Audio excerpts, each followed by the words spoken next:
Okay, well, look, you're all very welcome this afternoon, and I appreciate you taking the time out of your schedules.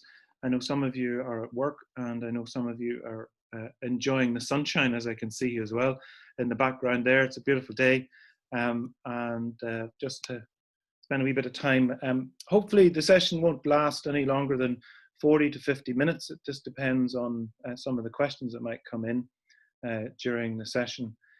You will notice on the bottom, I'm sure everybody's well aware of the little chat option on the screen where you can put up questions. Mr. Murphy, although he'd be taking part as well, is trying to answer questions as they come in. Should there be something that we don't cover this afternoon that you can ask, and we'll try and give you an answer to a question or a concern that you might have if we don't cover it here today. I just also want to say, I know Miss Kelly's here, and a few of the form teachers are also here this afternoon. I just want to welcome them, just that they're part of this process. So what we're going to do this afternoon is we're going to go through the preparation that the school has been doing over the last few months, and also the way the school has been set up in relation to welcome your son or daughter back into school, and obviously how we've set up classrooms, how we've set up a system within the school where students remain in classrooms, and where teachers move to those classrooms where it's appropriate. Some of the practical subjects will continue in their own classrooms. As you can work out for yourself, practical subjects need to be in their classrooms. But the vast majority of the students will move within one in their area. So I suppose the thing that I want to just begin with is, obviously it's been almost 6 months since students were in school physically. I know we had a period of time there from March 12th up until the end of the term where students were being taught at home. I suppose there's nothing like being present in a school and being in front of your teacher. That is really what education is all about. And while the online teaching has served its purpose, I think there's nothing better than actually being in class and being part of a school community. And the thing that I want to just emphasize this afternoon is that we're all responsible for how we go about planning and moving forward. Students have a responsibility. We have a responsibility as a school, and obviously you as parents, you have a responsibility to ensure for your own health and well-being, and obviously for ensuring that your own son or daughter follows the protocols that we have worked quite hard on over the last few months are in place. I suppose key to all of that is the student well-being and their health and safety. And I'll talk a little bit about well-being towards the end with some of the plans and program that we are developing, obviously to make students feel welcome again and be part of a family community, because many of them have had very little contact with other students or other friends. They may have met up with some, they may have been involved in online contact or WhatsApping, but I suppose reconnecting to a school environment is really important, and we're very conscious of that. Personal responsibility is the key thing here. It's the key message that we will be reiterating this afternoon to you as parents, but obviously to our student body when they do return next week. How important it is to look after oneself and to always think that we're all carriers when it comes to the coronavirus, and that we all need to take responsibility for our own personal hand hygiene and our own personal either coughing, sneezing etiquette, which we will go through with and have a COVID morning with all the students when they return. Now, you saw the letter I sent out about a week or so ago outlining our strategy on return to school, and each of those mornings students will have a 40, and if it requires more, 40 minutes of induction in relation to ensuring that they follow our guidelines. The other thing that I would just say to all of you is the message that I want everyone to take on board is that if a student is unwell or feeling unwell, that they don't come to school. They just do not come into school. Whether that is just a normal cold or flu, who knows, or sore throat, they just don't come into school. But obviously you need to let us know, whether it's whatever related, you just need to let the school. But I suppose the message, and I'm sure all of you have gone or in work environments, that message is the same, that if you're feeling unwell, you don't come in to school. And that would be the important message that I want to get across to you this afternoon.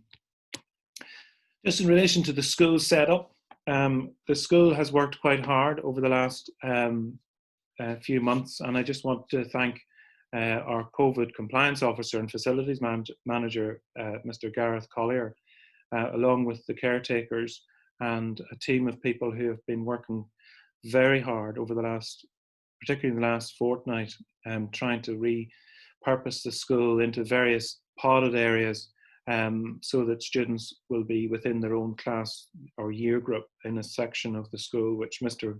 Murphy will go into at some point. Throughout the school, we have installed over 65 sanitizing stations, which include sanitizing in the bathrooms, halls, classrooms, and so on. They're all dotted around everywhere. There's a lot of signage around the school. The floors are marked, taped. There's a stop and go system for bathrooms, for queuing, and so on, which is very clearly marked on the floor for students. We've segregated, and we'll talk about the breaks and lunch times. Mr. Murphy will go into that, about how we've segregated that, how we've staggered breaks, how we've staggered lunch times, and how we expect students to queue, or where they might need to go if they want to have a packed lunch or buy something in the day canteen, take it to an area that they will have to eat, and so on.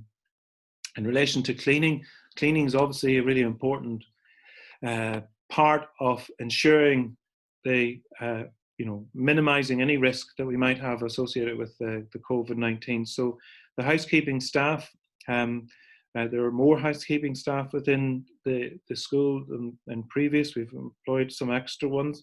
All of them have been trained in the area. And again, the hygiene of the school is really important. So apart from the classrooms being cleaned regularly every day and tables being sanitized regularly as well, students will have responsibility for their own space. And in that space, in the classrooms, they'll have wipes and sanitizing product where they would look after their own space if and when they have to leave. So it's kind of a clean and go system that we're going to introduce into the classrooms. In relation to the school itself, obviously there are areas within the school that will need deep cleaning regularly, and we're conscious of that. That's really corridors, bathrooms, touch points, i.e. on door handles and so on. So we've already identified that through a risk assessment, areas that need specific extra, if you like, in relation to ensuring that there's no virus living on the surface. We're also using a system called a spray mist method, which is a method where you've probably seen it been used abroad, where they spray into the air and it settles on a surface. And it's a similar system that we're using within the school areas, that will live on the surface and it's supposed to protect against coronavirus up to 5 days. It's a system that we've also or will be employing in the boarding house, which I've spoken to the boarding parents last week about. So they're the kind of things that we've done in relation to signage, queuing and so on, that we've already all in place in relation to social distancing and marking out. And so I'm going to just hand over to Mr. Murphy, who's going to give you a little bit of an understanding or idea of how we expect students to arrive in school. Mr. Murphy. Thanks, Mr. Graham. Hello, everyone. So I just want to run through effectively from when all the students wake up to when they head home at 4 o'clock. So temperatures should be checked every day, okay, at home prior to departure for school. And obviously, if there's a high temperature, then it would be best if the student stays at home, okay, and seeks medical advice. It's also advisable that you check with your current your current school transport provider if your son or daughter is on a train or a bus. I know some regulations have been changed in that regard just recently, so it's very important to make contact with the relevant companies. Those students who are on a bus or train, it is recommended that they wear a separate a transport mask, if you like, so a cloth-based mask, and they use that for traveling. Okay, and then when they disembark from the bus or train, then it's suggested that that mask goes into a plastic bag and then a new school mask is put on, which again, the advice is that it is a cloth mask. Social distancing measures obviously need to be adhered to while on any public transport vehicles. Okay, the school recommends that students have their own personal container of hand sanitizer. There will be sanitizer dotted around the school, as Mr. Graham has said. However, it's very advisable for a student to have their own personal amount of hand sanitizer as well, just to be safe. Students are also asked to bring their own water supply to school. I'm afraid the taps are unavailable, and this is until we can install some foot pedal taps, which have been ordered. We're not entirely sure as to when they will arrive. Once they arrive, students will be able to use the fountains again. So for now, drinking water should be brought. Vending machines are also kind of a high-risk area due to students coming and touching all the same buttons. So for that reason, we've decided to empty the vending machines for now. So this is particularly for third-year students. We're asking that all third-year students arrive to school via the same access route. So we're looking for all third years to enter the school grounds via the main school gate. Okay, and we are asking students not to arrive until 8:45 in the morning. Okay. So the junior school students and the returning boarding students, they're going to be given access to the Old Louth Hospital or the boarding house there for drop-offs in the morning. So we are asking our senior school students to be, if they're being dropped off by car, that they get dropped off close to the Tesco car park. We appreciate that this is maybe not on your route to work. However, we're trying to reduce the amount of congestion at the school gates. So we are asking for people to consider using the Tesco car park when dropping off students. As I said, all third-year students do need to come through the main school gate.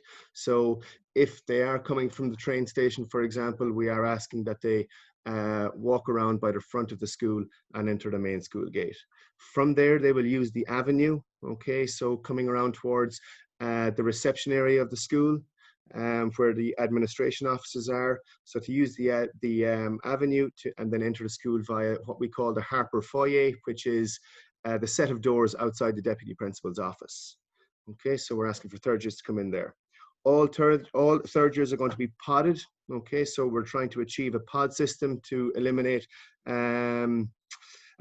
mixing. Okay, so we are asking that all third years will go directly to their base rooms, and all their base rooms will be located on the ground floor of the Harper building.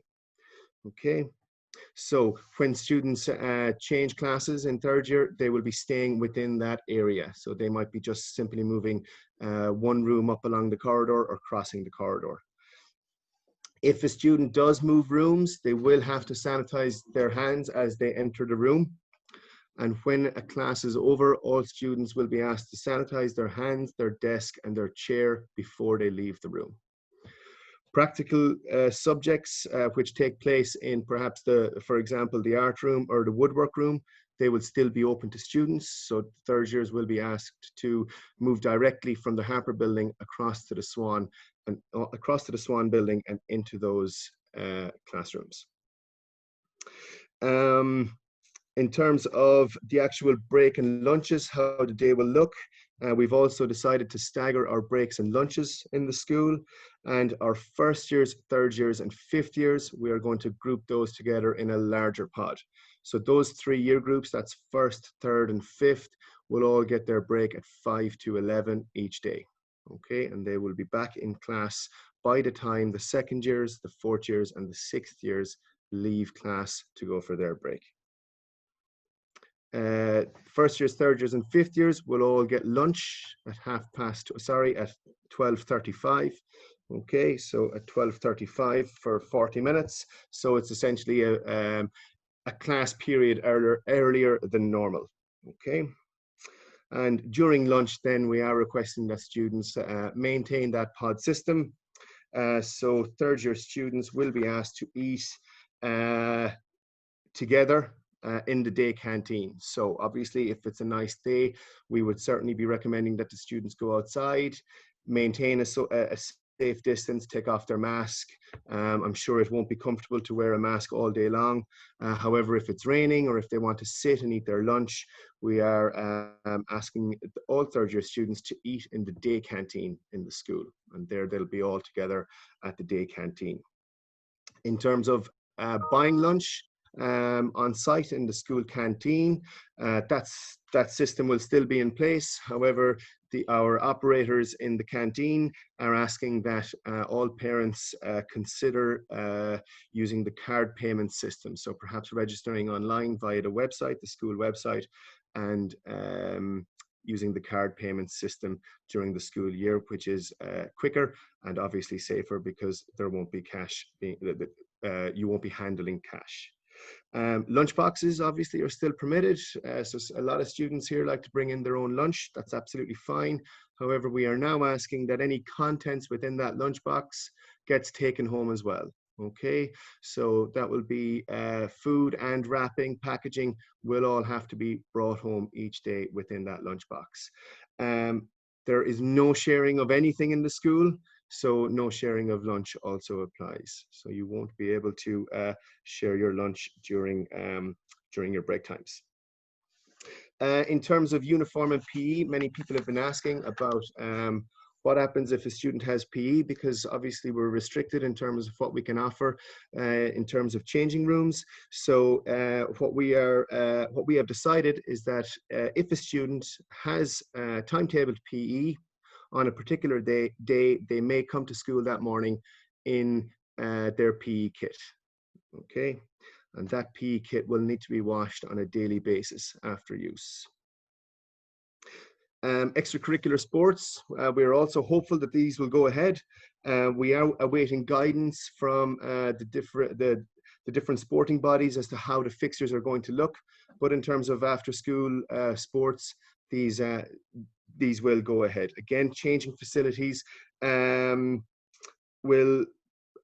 believe changing facilities are going to be available for boarders only. Okay. Music lessons and after school extracurricular activities. So maybe a pottery club or debating or a music lesson itself or after school study. These can all continue. Okay, but just like in the classroom, they will be continuing and they will be adhering to the latest health guidelines. So masks will be worn, social distancing will apply, and where possible, if we've got different year groups, different students from different year groups in the room, we will be making sure that third years, for example, are all together. In terms of going to the bathroom during the day, this is we have to be very, very careful here because obviously a lot of people can be at the bathroom at the one time. Okay, so we must be very careful. There is ample signage in each bathroom in terms of how many people are allowed in, when you can go in, how to wash your hands correctly.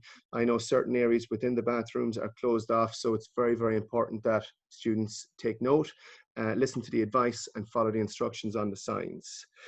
After school, we're asking that students will leave quickly, not really loiter, it's simply not safe. So to move away from the school and the school grounds in the very same way that they entered the school grounds. So if they came in through the foyer, which is what we're asking third years to do, they will have to leave via that door, out the avenue and out the main gate and home. Bicycles, so if there's any students who are coming to school by bicycle, the bike racks remain in the same area, so a third year can come in there by the boarding house and then over to the boarding canteen where they can lock up their bicycles. Students leaving early for appointments must complete the permission to leave school slips in their school journal, and they must sign out at the designated point. Okay, it's very important that we know exactly where all the students are. A really common question has been in relation to books and lockers. This is a very difficult area for us to manage. At the moment, we are looking at rolling out making some lockers available to first years. So we're trying to put a plan in place. Obviously, the first years have they're the littlest, and they probably generally bring a lot of books to school. So we are trying to look after them. If our plan works for those students, we can then look at maybe rolling it out for the more senior students in the school. We are asking teachers to maybe, where possible, reduce the amount of books that a student has to bring in by just letting the class know of their plans for the week maybe. Also textbooks, we're asking that teachers will put the textbooks up on the board, so perhaps there will be occasions when students won't need to bring in their textbook. Again, that will be a decision taken by the individual teachers, but we're hopeful that we can kind of manage that a bit better to try and reduce the amount of weight in students' school bags. Homework will obviously change. Okay, so depending on the individual teacher, it's imagined that homework might be sent out digitally, and if it is, it will be sent via the Office 365 platform. So all teachers are going to be aligning their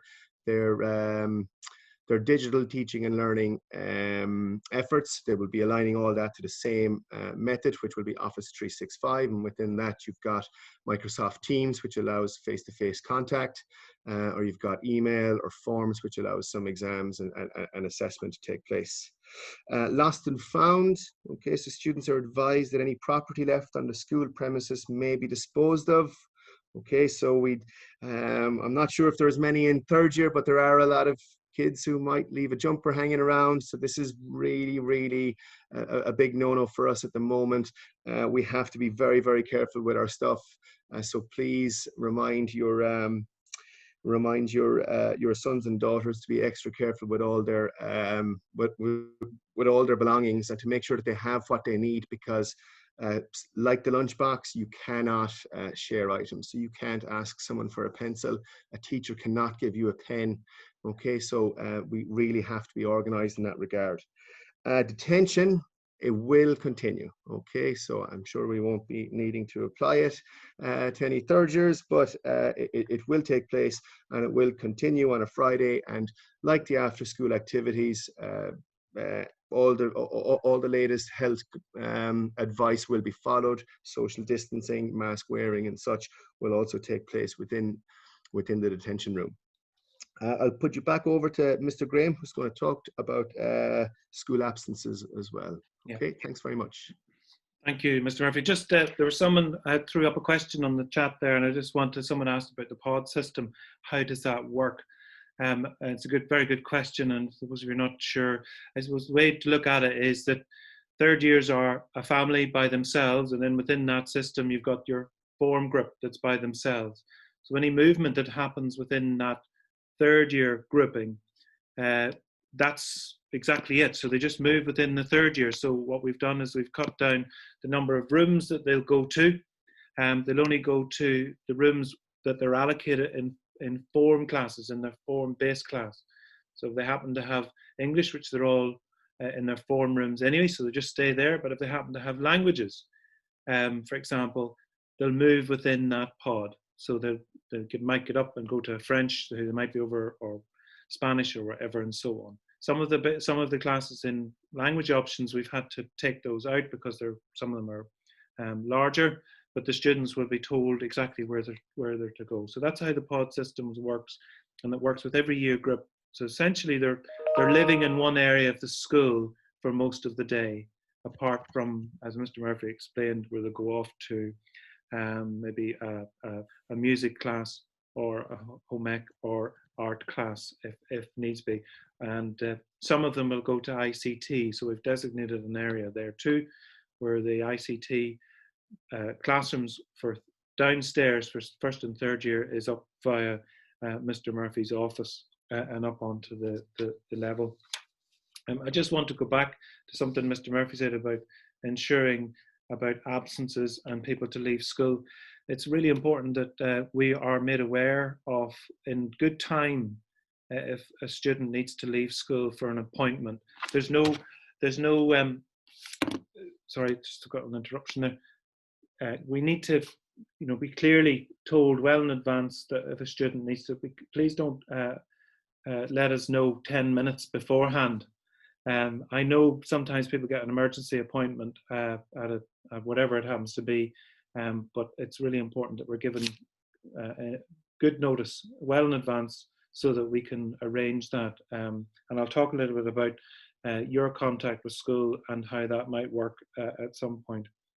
So school absences kind of links in about permission to leave.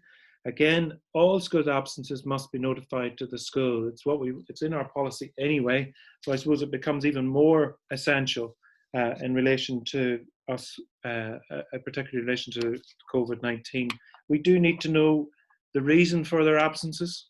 Now you can either email, and you can email Audrey, my secretary, at admin@dgs.ie anytime, and you can let her know either, and you can also call. So you can either telephone or email Audrey if there happens to be a problem, somebody's not well or they're off for some reason.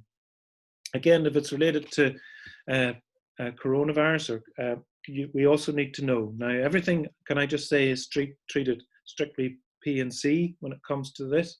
But obviously we need to know to ensure that we're conscious and aware of it. We have a responsibility as a school for the whole school community, and I'm sure you appreciate that. So just please make sure we know about it. And again, if they're absent for any other reason, there's a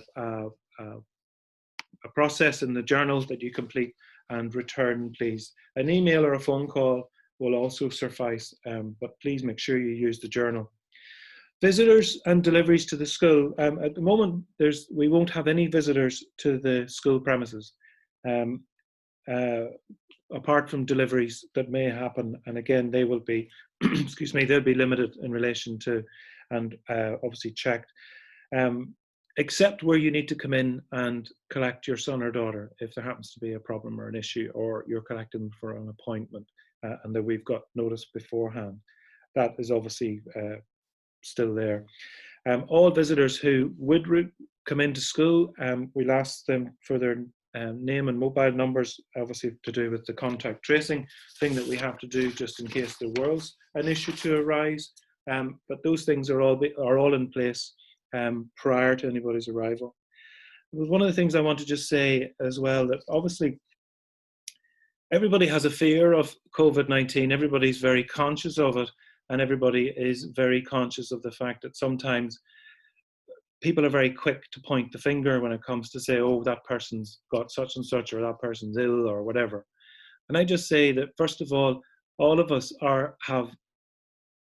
could get it. There's not one person that isn't susceptible to this virus. And I think the way I look at it is that there's no fault in relation to anyone ever catching the virus. It's a bit like a flu. It's not quite like a flu, but it's a bit like getting a flu or a cold. We don't say anything to anyone because they've got a flu or a cold. And we certainly, I would hope that children would be the same and treat other people with, that's unfortunate that you've got that. And I just want to be clear on that to make sure that people understand that the school will keep having that approach, and saying to students particularly that if someone gets it, then it's deeply unfortunate they've got it. Now we need to manage it. So how do we manage it? One of the things that a part of this document, you'll get it, hopefully it'll be later on this afternoon, probably early evening. We have a document that we're working from here this afternoon, and it's a guide for parents and guardians about exactly the steps that we've already started to outline with you in relation to that. I suppose one of the areas that people will ask is about suspected cases of COVID within the school and how we deal with that, and what are the protocols in relation to that to ensure that students and staff and all the school community are kept safe. So in that, we've outlined clearly about the approach and the step based on the information and the health advice that we've received from the Department of Education, the Health Service executive that we have put in place. So outlined is obviously the current symptoms that we are aware of. And for example, a high temperature over 37.5 degrees, persistent cough, shortness of breath or breathing difficulties, or loss of smell or taste, and distortion of taste. So those are the symptoms that we're working on now. I know we've had a few people that have been on over the last couple of days suggesting others, but at this particular moment in time, these are the ones that we know of and that we're working, and they're actually WHO guidelines. So what happens if a child or a student or even a staff member, particularly a child, presents with the symptoms of COVID-19 because they're feeling unwell within the school? So the first thing is that the student would obviously leave the classroom, in the sense that they might, our COVID compliance officers would go meet with the student and take them to an isolation area. So we have 2 isolation areas in the Harper building where the student would go to an isolation which is private. It's on the outside of the building, and I'll explain why that is. Their temperature will be taken. Okay, so if their temperature is high and once it's taken, contact with parents and guardians will happen immediately. We will ask parents to come and collect their child from school and take them home, and then obviously follow the regulations, which is contact your GP, explain, they have a triage system, explain the symptoms, and then follow your GP advice. And if they require you then to go off and have a COVID test, then that's the decision that the GP, we won't make any decisions in relation to that. I mentioned that the isolation areas are on the outside of the building. They all have access straight outside. So when they're taken to these isolation areas, they're outside on the periphery of the building, and then the student can meet their mum, dad, or guardian outside the door at that particular point. If a student was tested positive, or it was notified that the student was tested positive, then the school obviously needs to know about that. Okay, we have to be informed about that immediately by parents, guardians, so that we are aware of it. Then the school then will follow HSE and Department of Education protocols in relation to how we go about then, if needs be, to contact class groups or year groups or whatever within the school, should that need arise. Obviously, if someone tests positive, they'll follow the HSE guidelines and self-isolate, and that might include the family for whatever day that would be. It might be 14 days based on the current guidelines. And that would be then, after that, then we'd be looking for a medical certificate for clearance for the person to return to school, that they're free from the virus and so on. Again, I mentioned it earlier, if a case was, outside, the reason we would need to know so that we can inform, if need be, year groups or class groups. The other thing that I want to say to you as well is, if a student has symptoms and they go home, okay, and we're a small community and people say, oh, such and such got home, she's got these symptoms or he's got these symptoms. The school can't do anything until we get either a positive or negative back, if there happens to be COVID there. So it's really important to understand that, is that the school can't do anything until we're told. You probably heard, until the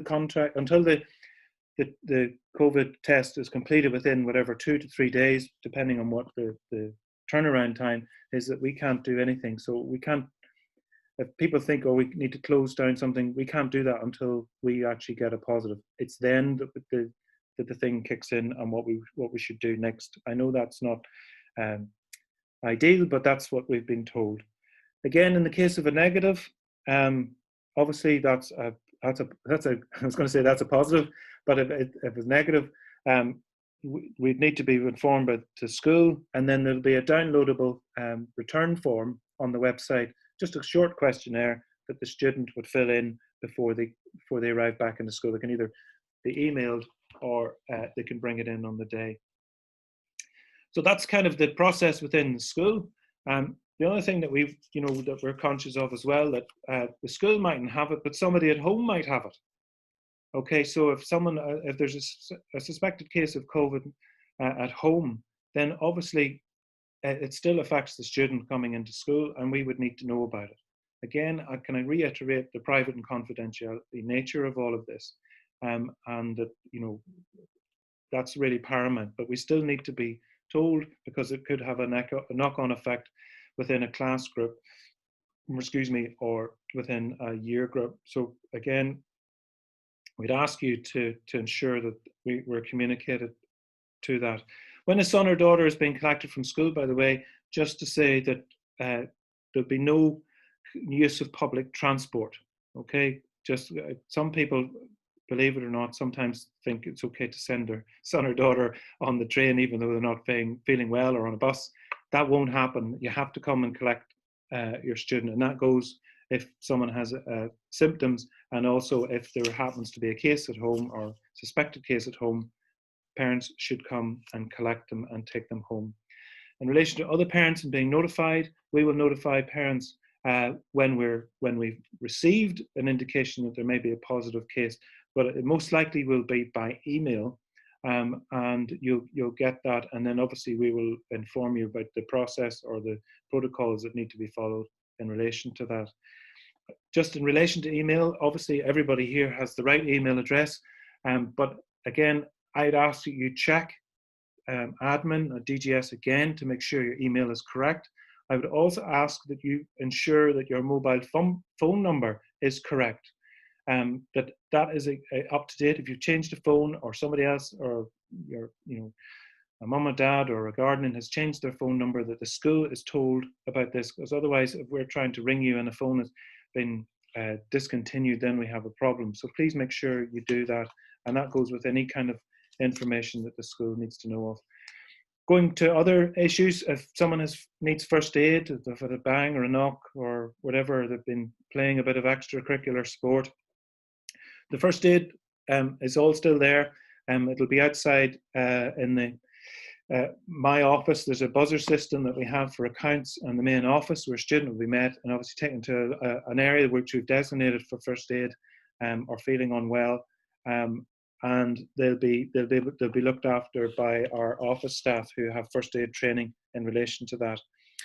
Just to say that the school office and the accounts are not accessible as they were in the past. There is a buzzer system outside our main, or outside my office, just outside there, where anyone that needs to get access to that, if you have an appointment to come in, that's where you would come. Again, it's recommended then in relation, there's a little bit about the accounts and accessing the accounts, and contact details for the accounts. Emails are also included in this document. If you need to contact someone in school, obviously many of you already use phone call, or you email in and request that you speak to a member of staff, and that's still okay. But can I just ask you, or just say to you, that obviously staff are either teaching or they're in class, and sometimes members of staff can't always get back to you right away. So I'd ask you for your patience for that, but staff will generally get back to you as soon as they possibly can, preferably by email if at all possible. You can of course ring, and an email will be sent to the member of staff, but if you can email Audrey at admin@dgs again, should you need to speak to a member of staff about anything in relation to that. If you need to come into school, we're going to limit that to a person-to-person appointment, and it will be arranged with, obviously just in relation to all at the moment, they won't be, they'll be rare, and they'll be there only in case of emergency. Other forms of communication we'll try and use. Obviously we're using Zoom this afternoon, and if at all possible we might be able to connect if you need to speak to myself or Enda via this system, should we need to do that. Hopefully that will be not too much in relation to this, but of course contact with school is really important. Now there is a section on boarding, which I've already gone through with the boarding parents the other day. I'm almost there. There's also the area of students who may have extra sports or resources or special educational needs. Can I ask you if you have any queries or anything that you want to ask or whatever, can you email Mr. McKinney? It's on it, Mr. McKinney who's our Senko. His email address, if you want to take it down, you're very welcome. It's resource@dgs.ie. It's resource@dgs.ie. Should you have any queries or questions. We've set up resource areas within the school that are socially distanced. We've got screens between the teacher who may be taking it for a little bit of extra English or maths or whatever it happened to be, and they've been set in such a way that both the student and the member of staff are protected, if you like, but behind a screen. I just want to go back, just when I'm talking about screens and about extracurricular and music lessons and things like that. What we in the music rooms upstairs, for example, we will have screens between the teacher who's teaching the musical instrument, wherever it happens to be, or someone who's singing. There'll be clear screens about 6-7 feet tall, about 2.5 meters wide between the teacher and the student when they're having lessons. We want to try and keep school as normal as possible, even in abnormal times. So that's a really big priority for us, to ensure that life goes on within the school community as much as possible. Obviously, we all have to adhere to these protocols and social distancing in relation to ensuring that everybody's kept safe. If there happens to be a student that we are not aware of that has any underlying or susceptibility issues due to COVID-19, please let us know. You know, we are aware of a number of students who have health issues, and we're very conscious of that. But there may be other people that may not have informed the school about things that they may have that we need to know about. Now, you can email the school again. You can share that with admin, a secretary, and then obviously I can see the year head obviously will need, and then we can work from there. Ms. Kelly would obviously need to know too, so that we can try and manage that if that is needed. I suppose the other thing that I want to just talk about very briefly is we can put all these protocols in place. We can ensure that we have everything around the school, and we can try our very best, which is what we're doing and aiming for. But I mean, the important thing is that we can't eliminate risk. No matter how much we try, it's not something that we're not superhuman. But you know, we're trying to make it as safe a place as possible. And I hope this afternoon, listening to what we're saying, that you'll feel reassured about all the work that is being done in the school in relation to all of this. Obviously, some young people might find it quite difficult to follow protocols, either because they're new back into school and they want to get to know and reconnect, and that's fine. We'll take all that into account and consideration. But as I said at the very beginning, it's really important that young people, all of us, take the responsibility and use a kind of a common sense approach when it comes to challenging young people who may not follow rules or protocols that are really there to protect them and to protect other people. Again, we'd ask that students don't engage in any kind of physical contact, hugging, horseplay, anything that you think will yourselves that you know that would cause an interaction or with young folk. I suppose the staff, you know, we have set protocols in place in relation to dealing with issues and students breaking COVID safety protocols. And one obviously is a reminder to students that, you know, you're not adhering to protocols, you're breaking social distancing rules, and so on. And that's the kind of common sense approach, really trying to be proactive in trying to get them to understand the necessity to follow these rules and so on. And that's the positive approach that we will be employing within the school to ensure. And I've absolutely no doubt that the vast majority of young people will do that. They're very conscious of it. They've heard about it for nearly 6 months now, and I'm sure that they'll follow it. However, that we do know, and I know, that some people or some folk think that it doesn't apply to them. And we'll be taking that very serious. And anybody that's a repeat offender, after they've been warned and asked, a warning will be given to them and a letter home.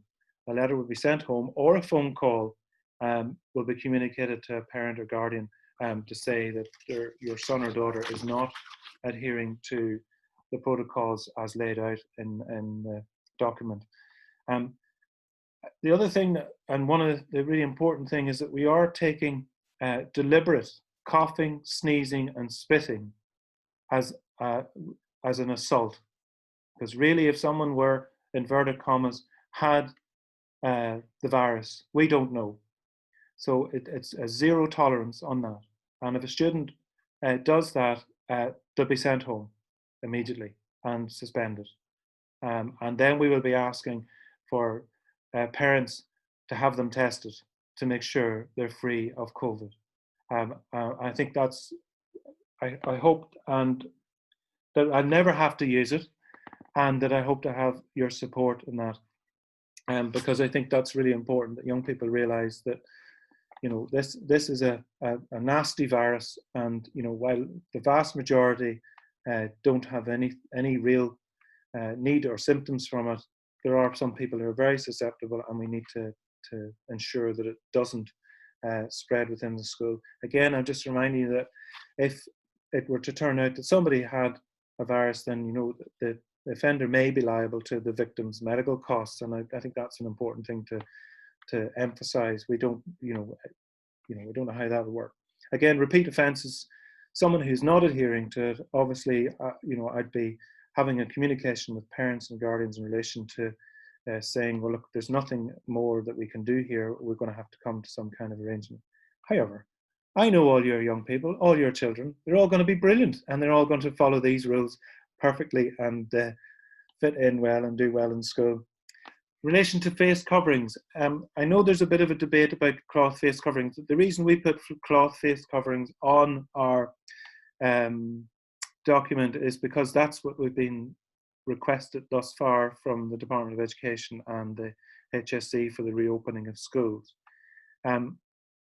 They can get quite warm, we know that, and we are asking staff to build in short breaks at certain points during the day to allow students to go outside and maybe remove their masks so that they can have a little bit of air. And I suppose that's important, why just to have some water with them as well. I know there's some people have asked about the use of medical grade ones. I don't see a major issue there, but I do, if we could stick to something which is that. But if anyone has a medical grade face covering, I can't see that being denied. The only thing I would say to you is about an appropriate face mask. There's no inappropriate face masks, i.e. ones that are displaying logos, inappropriate wording, any symbols, anything that's deemed inappropriate or offensive to other students or within the family. So it's a plain or pattern one is what we are saying. And I know Mr. Murphy already mentioned about the number of masks in relation to, and I would say a minimum of 2 anyway, certainly if you're traveling by public transport, and then having a clean one coming into school. So those are the kind of things that we're working on or organising or planning in relation to the return to school. And I suppose the other thing that we have planned for, or we put in place, is that we will obviously have contingency arrangements in the event that the school either was closed locally or it was closed nationally. Obviously, we would move to a different online teaching again. And I just want to emphasize what Mr. Murphy said about the Office 365.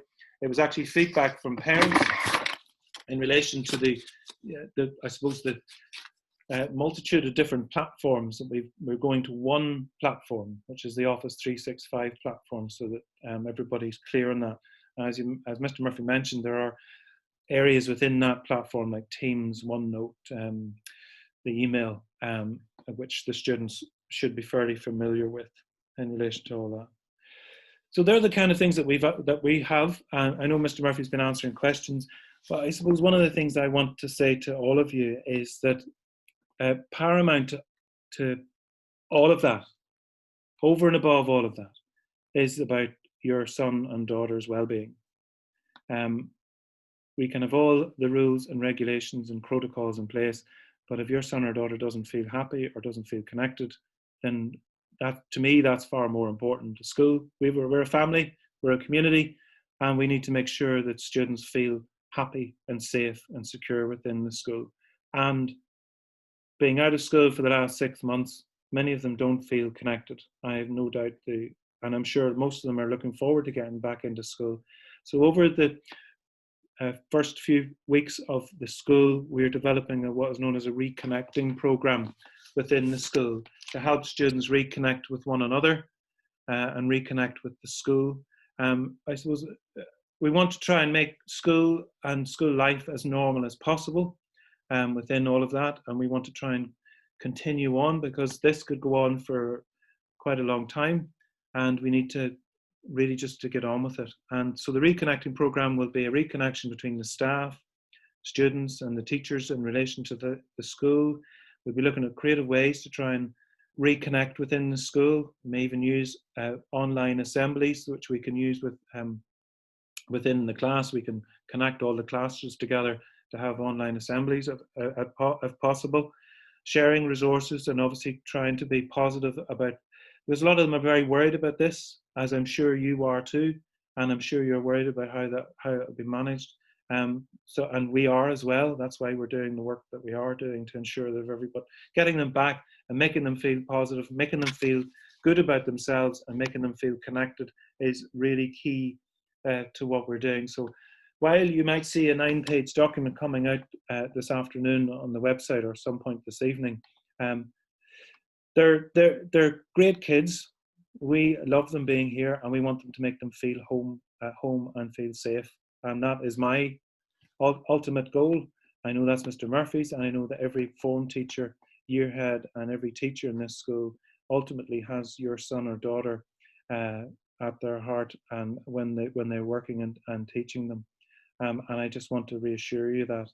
I saw one question coming up there in relation to junior cert and their time missed. At this particular moment in time, I can't give you a clear or definitive answer on that. There's still guidance coming from the Department of Education. I know that it has been muted, that they may be, or students may be allowed to sit their junior cycle at some point in November, December. Nothing has been finalized for that. Okay, I don't have any final decision in relation to that.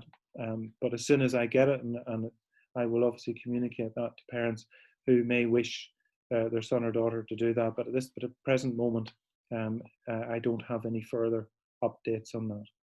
So unless there's anyone that may have a question or put through the chat that maybe we haven't covered, we can call it there. I hope you found the afternoon and the connection useful. It's great to connect back to parents. I hope you felt reassured. Again, all I would ask is that the document that you see this afternoon, it's a movable feast. It's only as good as the day it's published, and you know yourself, over the last few weeks things have changed quite rapidly, and again it'll be revised and updated in relation to anything that might come our way. And again, if you have anything or any thoughts yourselves, please let us know. We're very happy to take all feedback so that we can make this place a great place as it is, and a safe place. So listen, thank you very much for joining myself and Enda and Miss Kelly and form teachers, just to listen to me rabbit on for the last hour. And I look forward to meeting you, God willing, in person at some point in the very, very near future. But and so thank you, and we'll see you soon. Take care.